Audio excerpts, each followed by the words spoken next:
Pembukaan, PT Transkonjaya Tbk merupakan perusahaan rental kendaraan 4x4 dan 4x2 yang berbasis di Balikpapan, Kalimantan Timur. Perseroan resmi menjadi perusahaan publik pada tanggal 27 Agustus tahun 2020. Selanjutnya kami akan memaparkan kinerja operasional perseroan di tahun 2024. Jumlah kendaraan yang dimiliki oleh perseroan sepanjang tahun 2024 mencapai 2.742 unit kendaraan yang tersebar di beberapa wilayah Indonesia.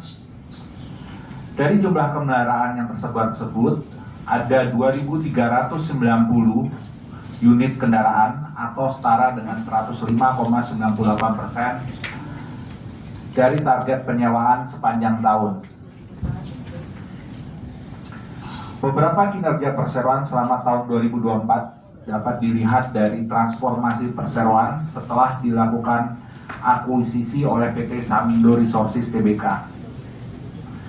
Perseroan mengalami penyesuaian pasca akuisisi.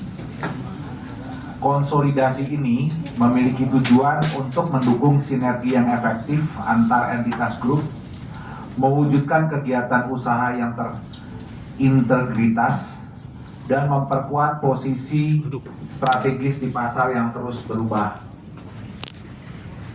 Konsolidasi dan transformasi tersebut memberikan dampak pada kinerja keuangan dengan laba tahun berjalan yang meningkat 215% atau sebesar 27,7 miliar rupiah.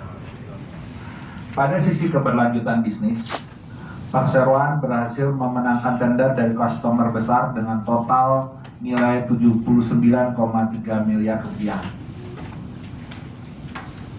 Selanjutnya untuk kinerja keuangan perseroan hingga 31 Desember 2024. Perseroan membukukan pendapatan konsolidasi sebesar 595,27 miliar.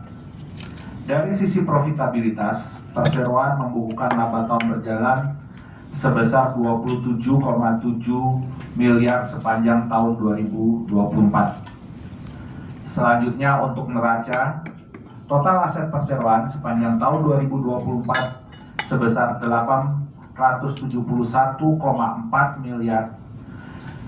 Dan ini berarti turun sebesar 22%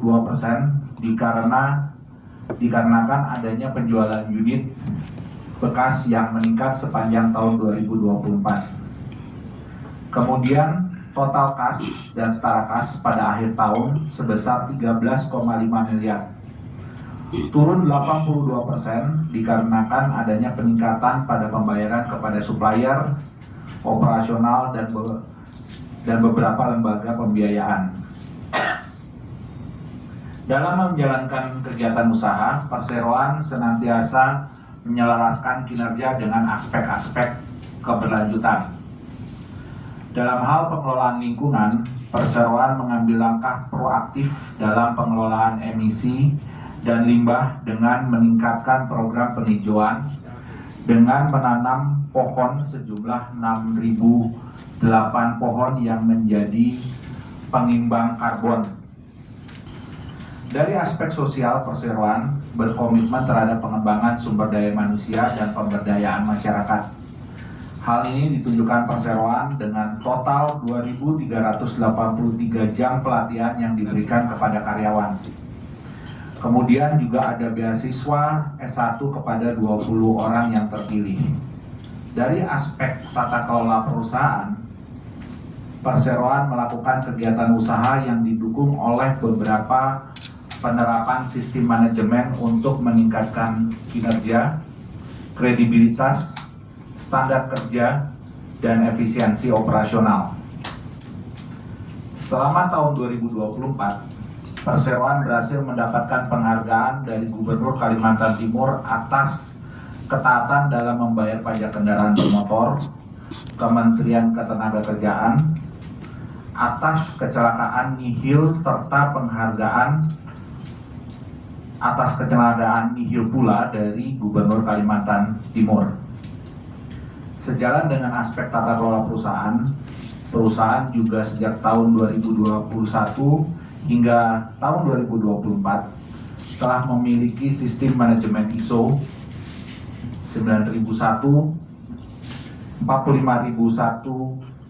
14001, 37001 dan ISO 50001. Demikian pemaparan kinerja perseroan selama tahun 2024. Kemudian untuk selanjutnya saya serahkan kembali kepada MC.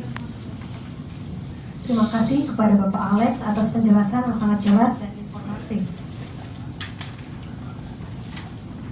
Berikutnya kita masuk ke sesi tanya jawab. Kami persilakan kepada para hadirin yang ingin menyampaikan pertanyaan secara langsung. Sebelum bertanya, mohon sebutkan nama dan instansi atau afiliasi Bapak atau Ibu terlebih dahulu. Baik, kami persilakan untuk menanggapi. Ya, nanti dari pertanyaan Pak Suprianto akan ditanggapi baik oleh saya ataupun oleh Pak Edi. Sebagai perkenalan, yang hadir di ruangan ini mewakili emiten adalah saya, Alex. Kemudian di samping saya Pak Hesti yang merupakan Komisaris Independen Perseroan. Menanggapi pertanyaan pertama mengenai RUPS dividen, diputuskan pada saat RUPS tadi pukul 2 sampai dengan pukul 3 bahwa dividen saat ini belum dijadwalkan, tidak dijadwalkan untuk tahun buku 2024 yang RUPS-nya diselenggarakan hari ini. Untuk dividen, jawaban sederhana dan ringkasnya adalah tidak dibagikan. Kami menggunakan profit tahun 2024 untuk melengkapi cadangan wajib sesuai dengan Undang-Undang PT. Kemudian kami juga mengalokasikan untuk laba ditahan demi perkembangan perseroan ke depan. Kemudian untuk belanja modal tahun 2025 kami berusaha untuk mengalokasikan dan kami melihat beberapa prospek di tahun 2025. Salah satu prospek yang kami lihat adalah prospek yang berkaitan dengan perkebunan.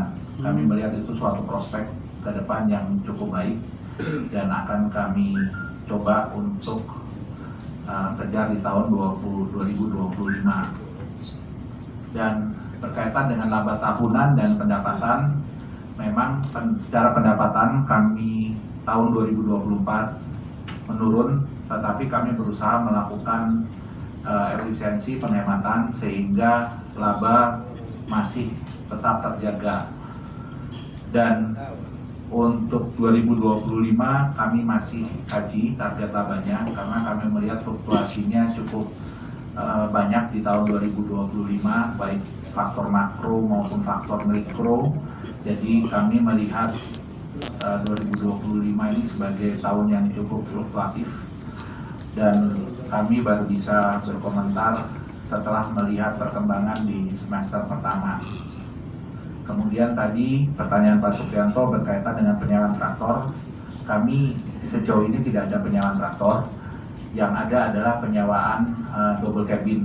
Kalau di Jakarta kami mungkin armadanya sebagai perbandingan tipe-tipe armada Triton atau Hilux atau Pajero atau Fortuner. Nah, itu kebanyakan armada kami. Kami berusaha untuk meningkatkan armada di tahun 2025 ini dengan menyasar tadi pasar yang saya sebutkan. Kemudian untuk CSR tahun 2024 dan tahun 2025, meringkaskan 2024 kami ada beberapa tindakan CSR seperti tadi saya jabarkan, ada CSR baik di dalam maupun keluar. Ada penanaman pohon, kemudian ada juga untuk pelatihan bagi karyawan, kami melihatnya sebagai suatu tindakan CSR. Kemudian di tahun 2025 kami juga akan terus mengejar CSR di lokasi-lokasi operasional kami. Ada tambahan Pak Esti? Baik, terima kasih Pak Alex. Tambahan sedikit saja mengenai tadi kenapa pendapatan turun dan labanya naik.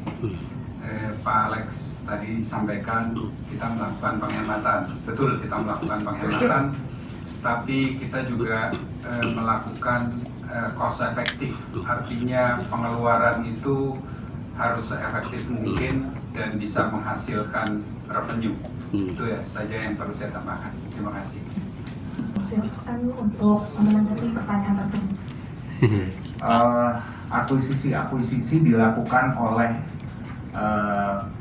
PT Samindo Resources Tbk dan akuisisi ini terjadi di tahun 2023 dan kami sudah menyampaikan kepada eksternal. Kemudian sejak akuisisi banyak perubahan yang dilakukan seperti tadi disampaikan oleh Pak Hesti dan saya sampaikan efisiensi dengan efektivitas di lapangan di operasional kami, dan itu yang menyebabkan pada tahun 2024 kemarin kami bisa membukukan pendapatan yang lebih tinggi daripada tahun sebelumnya, tahun 2023.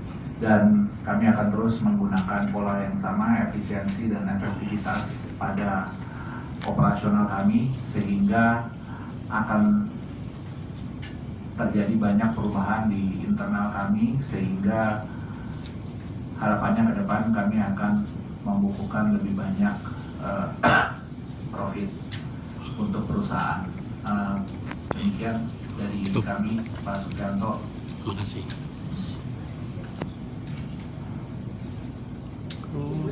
Baik, Pak Effendi, memang betul dividen tidak dibagikan. Kemudian seperti tadi disampaikan, kami PT Transkon Jaya diakuisisi pada tahun 2023 oleh PT Samindo Resources Tbk. Kemudian kembali kepada pertanyaan dividen, rencana laba ditahan adalah untuk perluasan operasional, perluasan bisnis atau ekspansi ke depan. Tadi sempat saya singgung mengenai perencanaan untuk masuk ke perkebunan, plantation. Harapannya di tahun 2025 hal itu bisa tercapai. Kayak somai gitu. Iya betul. Demikian, Pak Itu Effendi. apa namanya? Baik Bapak, terima kasih atas tanggapannya. Apabila sudah tidak ada pertanyaan, Dimsum kami dulu ya. akhiri sesi tanya jawab ini. Hadirin yang kami hormati, dengan berakhirnya sesi tanya jawab, maka selesailah rangkaian acara Public Expose PT Transkon Jaya Tbk tahun 2025. Kami mengucapkan terima kasih atas kehadiran dan partisipasi aktif Bapak atau Ibu. Semoga informasi yang telah kami sampaikan dapat memberikan gambaran yang lebih menyeluruh mengenai kondisi dan prospek perusahaan ke depan. Saya Niki Agustin, mohon undur diri, selamat sore dan sampai jumpa di kesempatan berikutnya.